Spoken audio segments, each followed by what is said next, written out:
Alrighty, everyone has Mishlei, right? Yeah. Okay. So it just happens to be that today's pasuk is about the thing we were doing in Rambam Bekius. Okay, which is going to work out well for both shiurim. So gole sod olech rachil ulefose safatzav lo ksis arav. So how would you translate that on the surface? Okay, one who reveals secrets.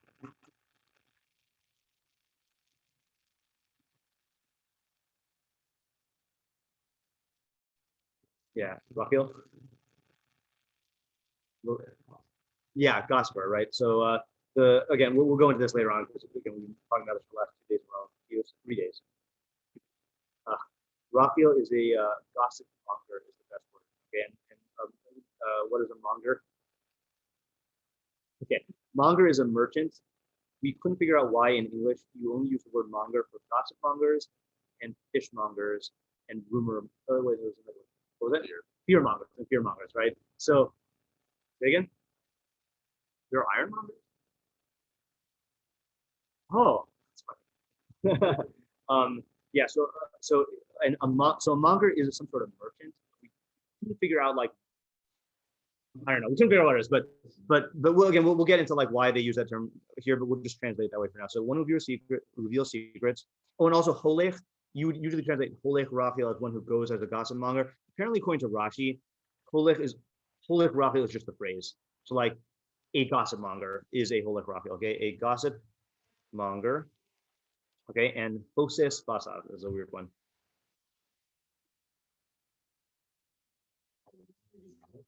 That's actually might be a good contemporary translation. Yeah. So poseh, if you look at Mitsudat ציון, because remember the way we do this is we won't look at meforshim, but we'll look at translations. So Mitsudat ציון says poseh is from the lashon pesi v'shoteh. So shoteh is a fool, and a pesi is a specific kind of fool. You know what pesi is? So pesi is usually translated as a simpleton or a naive fool or a gullible fool. So if you had to like put together a translation, poseh sfatsav from lashon pesi and shoteh, what would you say?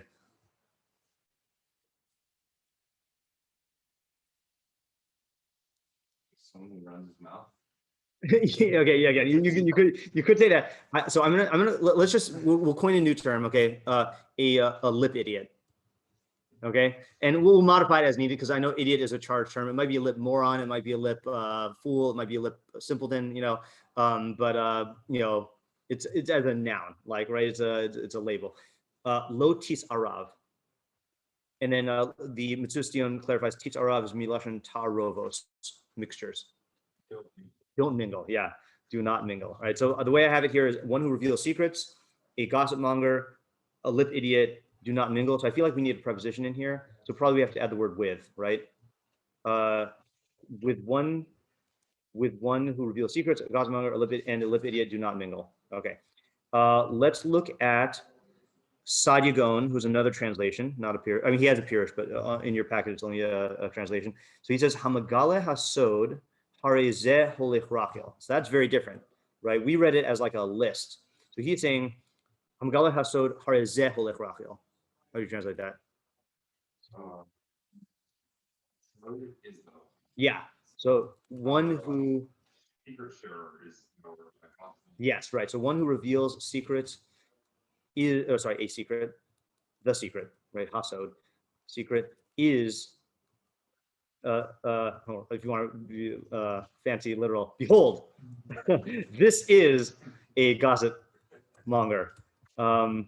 Ulafika, there's a thing, I saw an article, I don't know if it was a Jewish site, that, or it wasn't even an article, it's like a little blurb that they translated all of the hines, was it all the hines in Tanakh as hey buddy? And it was very funny to just read all of them. Yeah, anyway, I'll see if I can find it. Ulafikach altis ara. Okay, so this is interesting. Also, ulafikach, and therefore, altis arav im pesi b'dvarav. Okay, and therefore, do not mingle with someone who is a naive simpleton in his words. That's very different than ours, okay? And then the last one we got to do is Targum. Can you just pass me that Jastro?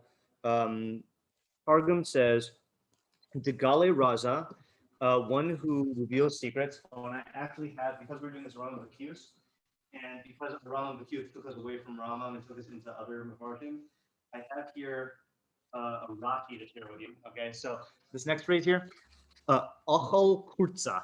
Okay, so achol means to eat, which sounds weird, right? And kurza, who knows what that is? You know who knows what that is? Rashi knows what that is. Here, take this 1 second.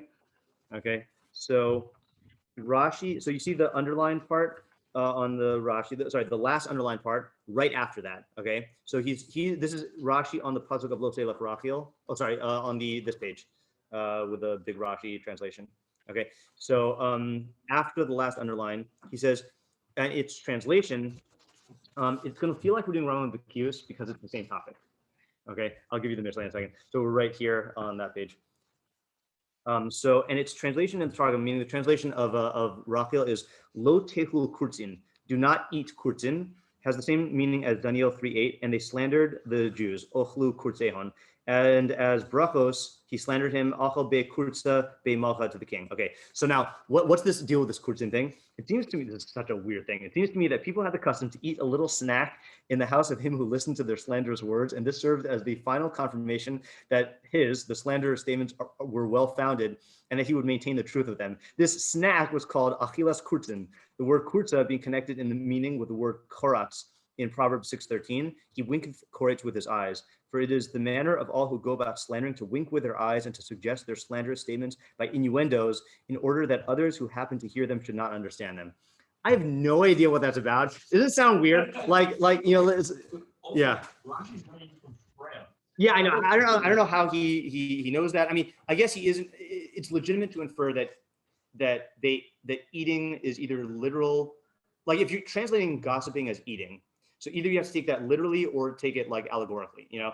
And he's assuming it's literal, and I don't know if he's just inferring this, but it's almost like the way I would describe what he's describing is it's like, you know, at the end of a business deal you have a handshake. At the end of a gossip session, you put the snack in front of the person, and if they eat it, that means they accept your gossip. It's just a weird, like, I know social customs always sound weird when we look at them from outside. It would make a very funny, like, dramatic end to the movie scene. Yeah, definitely, right? Yeah.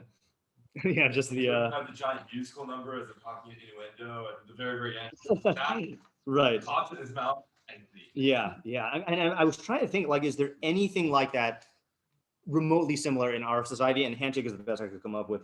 And then this last thing, so we're gonna just take it as achal kurza is just the literal translation of holech rachel, and then just if you figure out Rashi like Harnaz Mashubach, but and now I'm just looking at this last part. Dimishargig bisifivase lo tischalet. So one, you know, leave this alone. Let's leave the Targum alone. It's going to take me too long to find it. I meant to look it up this morning, but I totally forgot. Okay, so just to go with, we have two translations so far. We have our translation is Golisod, a secret revealer, Holech Rachel, a gossip-monger, Ulefosis Vasav, and a lip idiot, Lo Tisarav, don't mingle with them.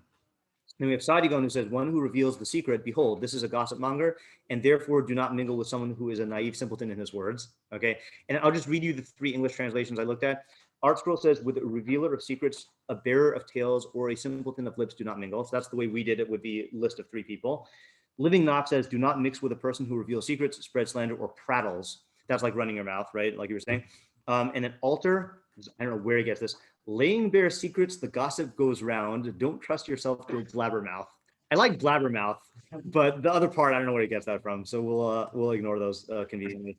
Yeah. Okay. So now that we got the translation-ish, what are the questions that we have to? Yes, it does. Yeah, it does. It has that rhythmic feel to it. Yeah. We're understanding it as he's listing three different types of people. We're saying so what we're gonna do is right now. Typically, what we do when we're faced with two radically different translations, like when we're doing Mishlei here, is we'll ask the questions, keeping in mind both of them, and then when it comes time to actually analyze, we'll kind of choose one. So just and then we can, if we have time, we'll do the other one. Yeah. Anyone prefer either translation? Definitely the list is simpler, right? Yeah. So yeah, like just, and what was it? Sadigan's cool. Sadigon is cool, right? And it does, the one thing Sadigon has going for him is actually a non-thing, which is the lack of vav in the pasuk.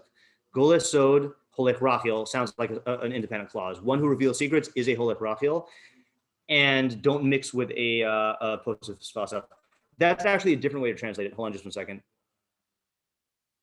Yeah. So the other way to translate it, which is like basically like Sadigon, but just without all of the added words, is one who reveals a secret is a gossip-monger, and don't mix with one who is a lip idiot. Okay. So that also, so to me, our translation and that translation I just said fits most smoothly into the words. Sadigon is just a little like, I don't feel comfortable adding words when I don't have to, like if you like that, then that's good. But all right, so He gets to be Sadigan. he gets to be Sadigon. Yeah. They don't call us. We don't have Gaon after our time. So, yeah. Okay. So what are the questions? There are 3 obvious questions. Why should you? There are 4 obvious questions. Yeah. Okay. Yeah. Why shouldn't you mingle with these people? And I'm saying these people broadly because if you go with our first translation, it's all 3. If you go with the second translation, it's only the lip idiot. Yes. Regardless, we've got at least 2, maybe 3 categories of people listed in the same thing. Yeah. Yeah. Okay. Good. So what do these 3 people have in common, or what is the subject of the pasuk? Who is the audience of the pasuk? Okay, and that's one that we try to ask in general because sometimes Mishlei gives general ideas that are applicable to all people, but sometimes it's talking to a specific, like for example, who do you need to tell this to? Even before we understand. Exactly. Right, someone who is in danger of, or actually mingles with these people. So is this advice specifically for that person, or is it for all people?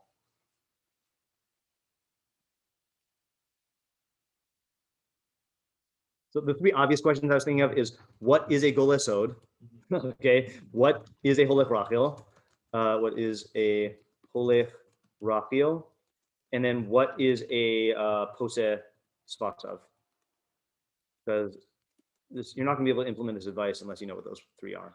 Yeah. What else?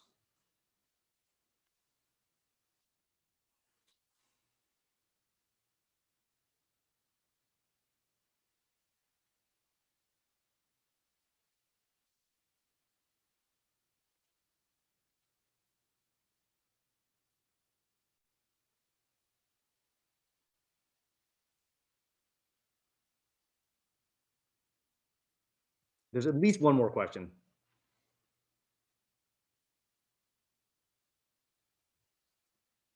It's a definition question.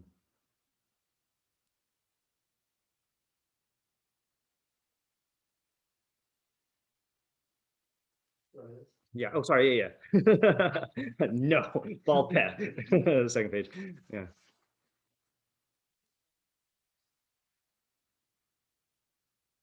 What does mingling mean?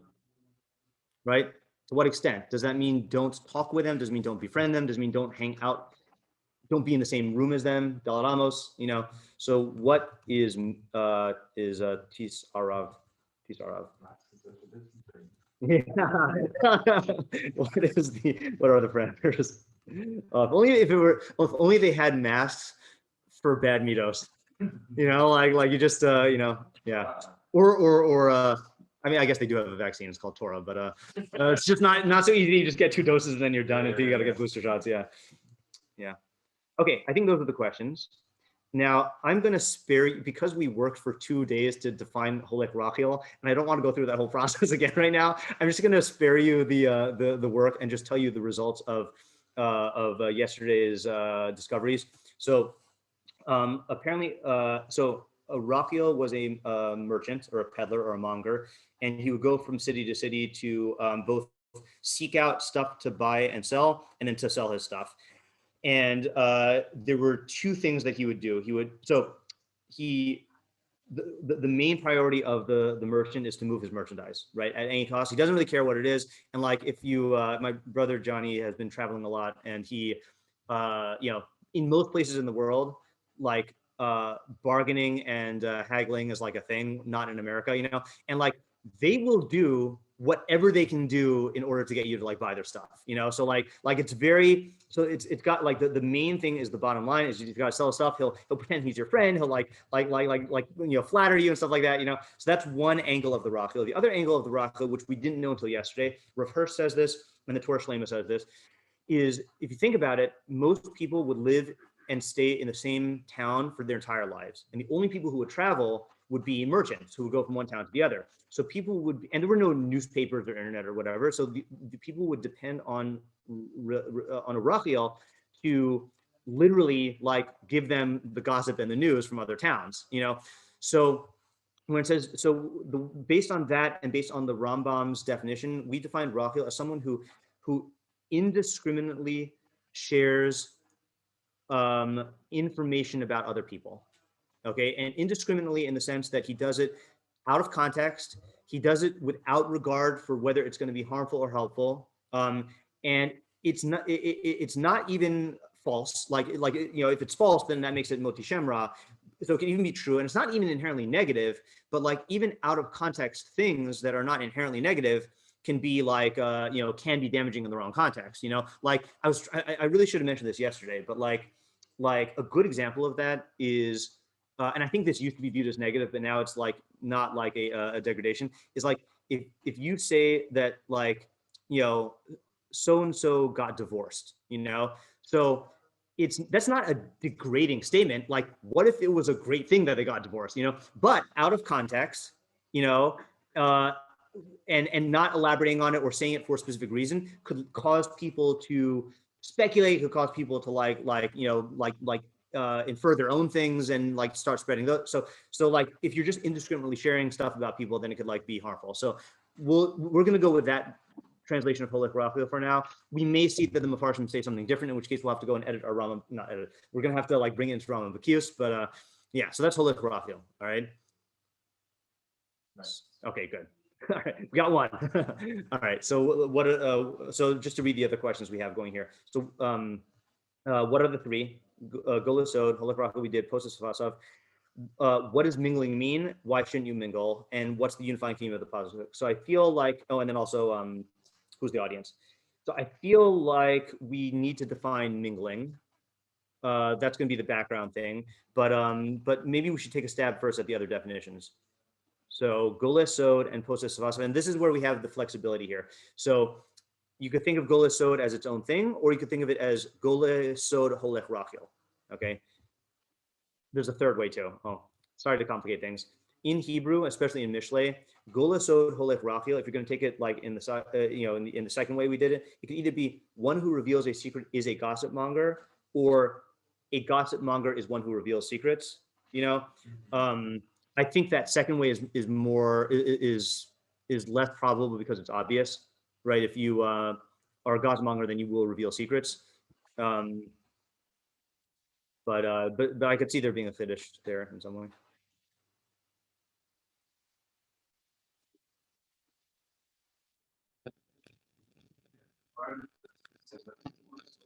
Yeah.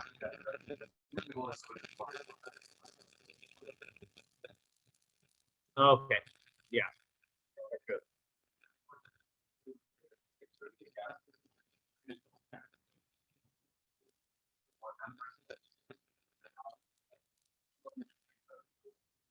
Yeah. Yeah. Yeah. Okay, good. So that actually gives us insight into who the audience is. Maybe. Maybe I sort of forgot. So what's the havamina of the person who thinks that the Holech Rachel will not reveal the secret?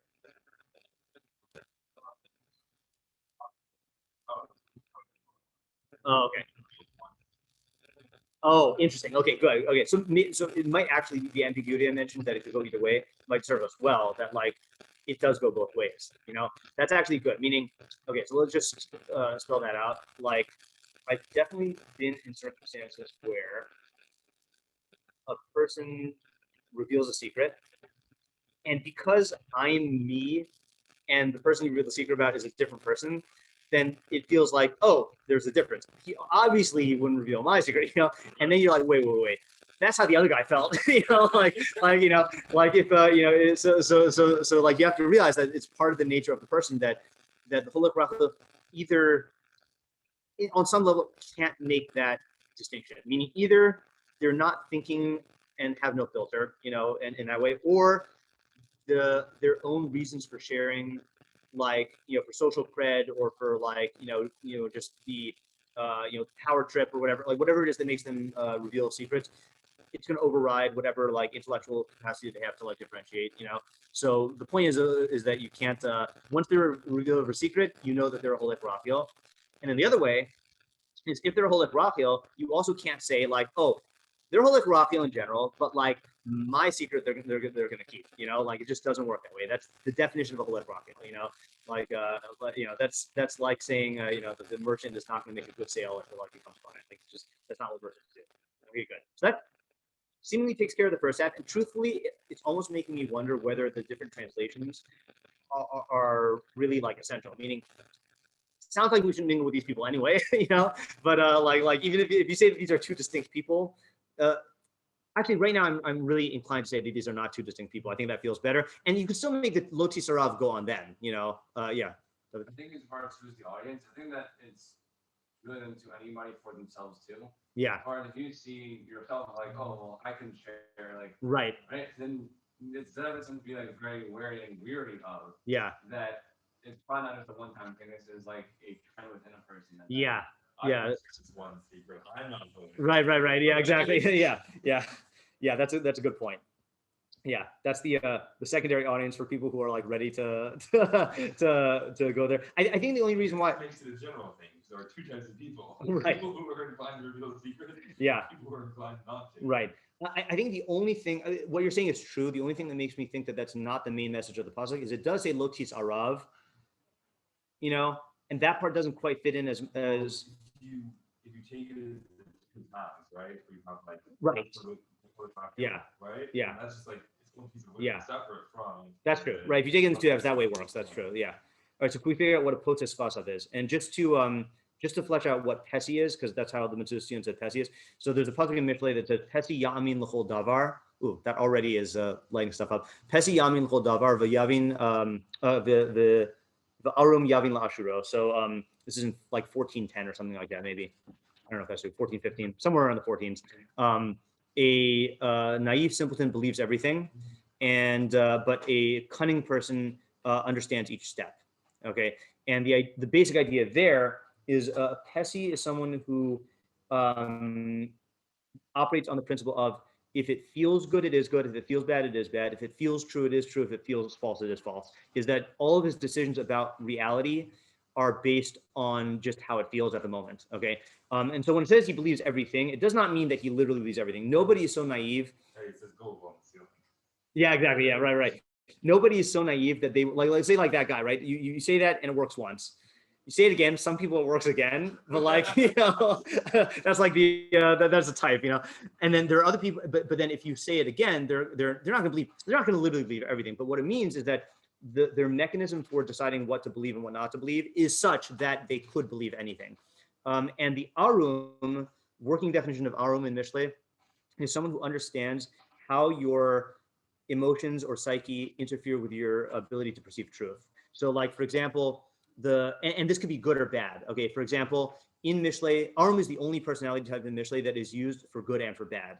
Okay, so arum is for good in the sense that you could be aware of your own emotions and how they influence your judgment, and that's why it says arum yavin la'ashuro is if you have like an arum and a pesi, and someone says something and it's very emotionally like triggering or jarring or like appealing, the pesi is just going to believe it. The arum is going to be the guy who's going to say, well, I feel this, but let me actually ask myself and separate my feelings and see, is this really true?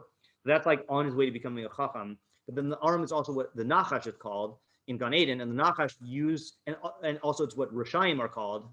and they use their knowledge of how psychology influences reality in people's minds to manipulate other people, So Pesi is the opposite of this. So what would be a poses fasav?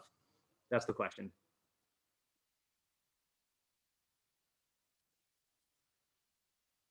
Saying rechilus and doesn't even realize he's saying rechilus. Okay, so I was thinking the same thing, but then what is and I think this is on the right track. What is the difference then between a holich racha and a poses fasav? I mean, both of them have this indiscriminate speech.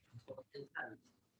Okay. The difference. Yeah. And maybe that's after what pasuk pointing out that like don't think that like because like doesn't have that intent that like hey, okay, good. no intent. Yeah. Like no, those are like just don't be around that. And right. However, you're gonna get to that, whether it's gonna be by being around the guy who's like going and spreading, the gospel. Yeah.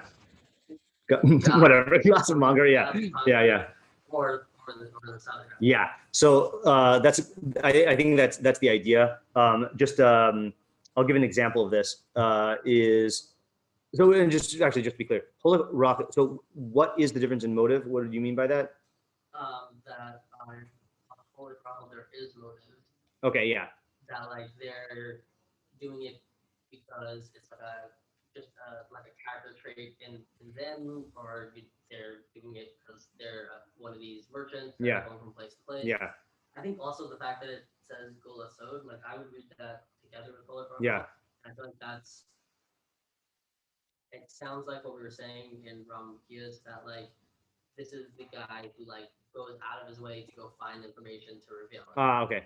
Right. That you could definitely say that also. Right. Just like the merchant who's just coming about information. Right. And like it's just like a character. Yeah. It's that, but even more so, he's going out of his way. Right. To like reveal it to you. Yeah. And then the contrast is the Pesi who's totally not doing that. Right. He's not going out of his way. He's right. not trying to reveal secrets, anything like that. Yeah. But it's just as bad. Okay, that's really good. That's really good. There's 3 separate categories, then all of them end up just basically going to power, right? Then you have the Gossip, who's like very intentional about yeah. it. Oh, that's good. Yeah. The holich racha, who this is just business. This is his job, yeah. Right. He's going about it. Yeah. He talks about it and shares. Yeah. The who doesn't even realize what they're doing. Oh, that's really good. All right. Yeah. Yeah. That's really good. Okay. I like that. And just to give an example of the poses fasav. Yeah. So the poses fasav. So all 3 of them are indiscriminate in a certain way. Well, the Golasod is not quite indiscriminate. He's actually discriminating, but he's like looking for stuff to like share. The holich racha is indiscriminate in that he is, again, like sharing information without thinking about the consequences or without thinking about the context.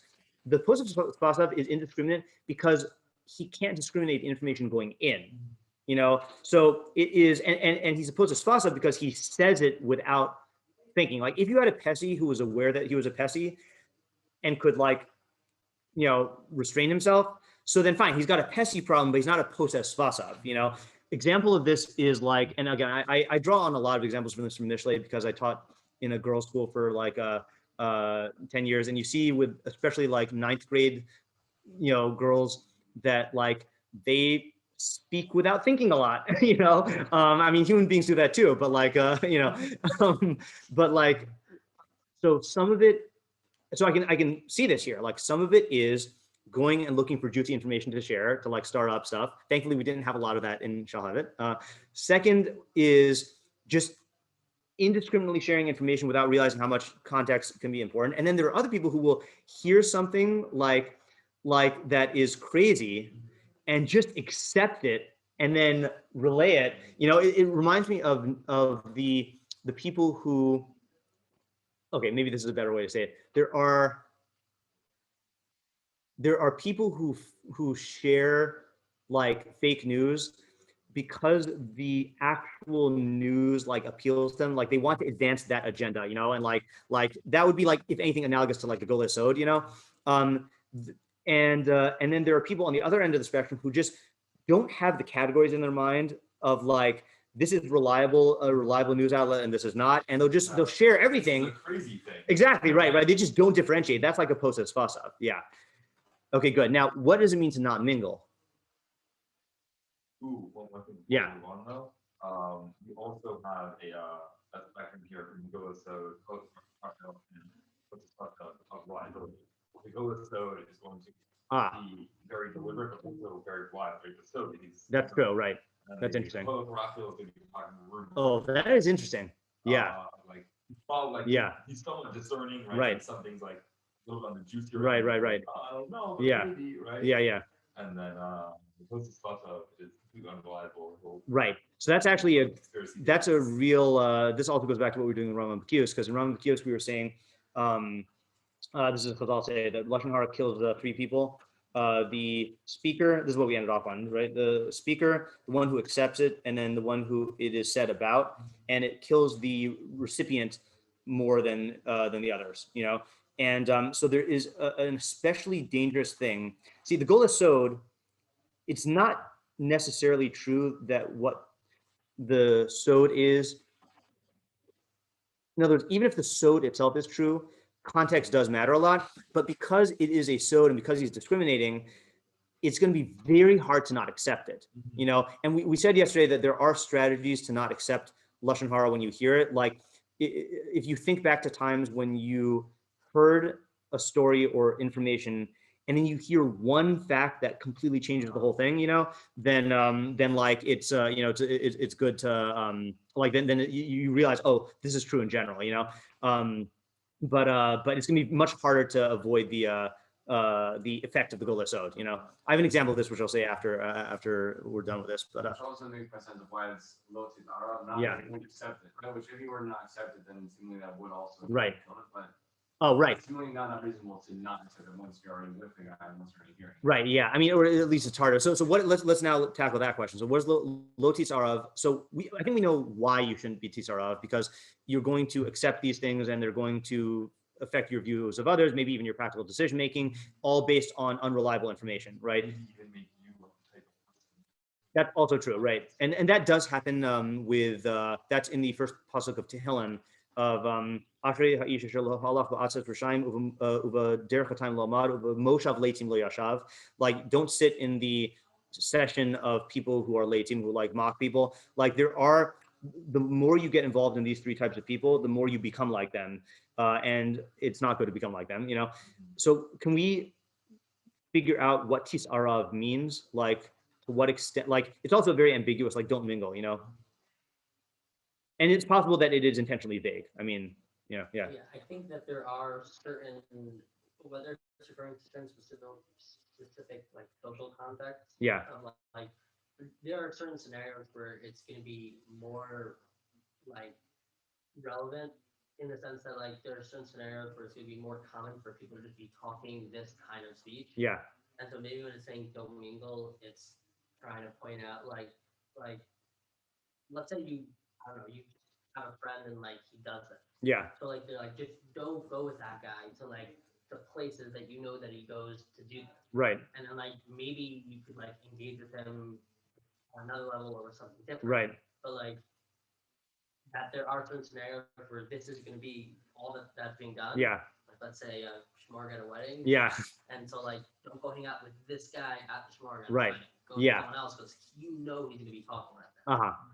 That's good advice. I just want to make sure I understand. So are you saying mingle implies context where he does this? Yeah. Okay. All right. Yeah. Yeah. That I'm making a jump on it. Yeah. No. So I agree with the idea. I'm not sold on the fact that that's what it means by mingle, because mingle does sound broad or vague. We have like instances in the Tisarav, that's a good question. Like I know there are a lot of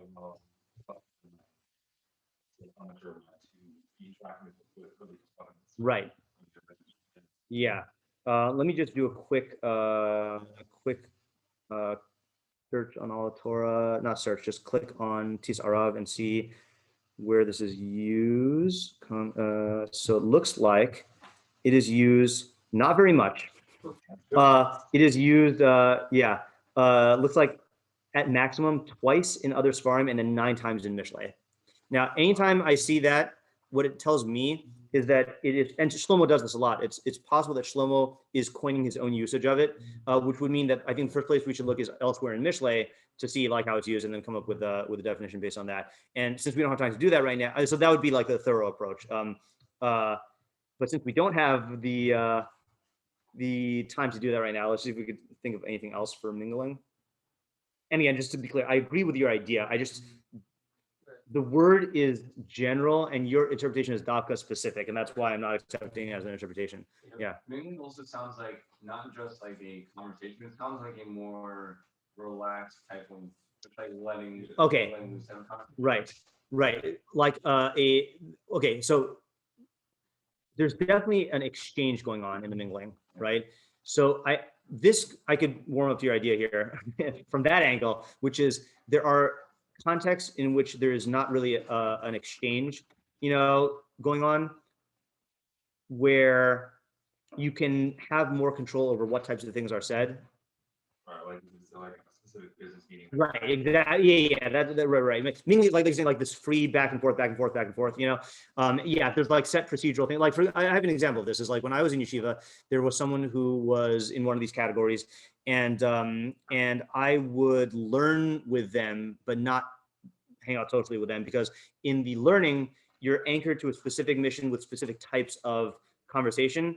And it was a type of learning that didn't involve like bringing up other stuff, but then in social settings, it was just like an unrestrained type of thing. Right. Yeah. So like the mingling is where either person can steer the direction however they please. Yes, as right. opposed to not mingling, which is any category where, like you said, you're anchored to something, whether it's a business right or learning. Yeah, you can't just stare at right. Like there are roles and there's like a script, Yeah. So now that is your idea, but just not instead of saying right. Yeah. Instead of saying don't hang out with them in places where they'll do this, what we're saying is the pasuk is saying this is places where it's likely to happen.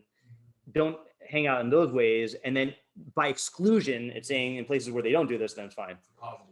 Yeah, exactly. Yeah. All right. Good. So let's stop here for today. Now, here's the thing. I don't typically give Mishlei shiur on Fridays, and there's nothing scheduled for the mingle program on Friday. I think what I'm going to do is I'm going to put out a question in my shiur chat and just gauge interest, because if there is interest, then tomorrow we can go through meforshim on this. And if there's not interest, then we just won't have anything tomorrow. Okay. So, respond at your leisure. All right. Yeah.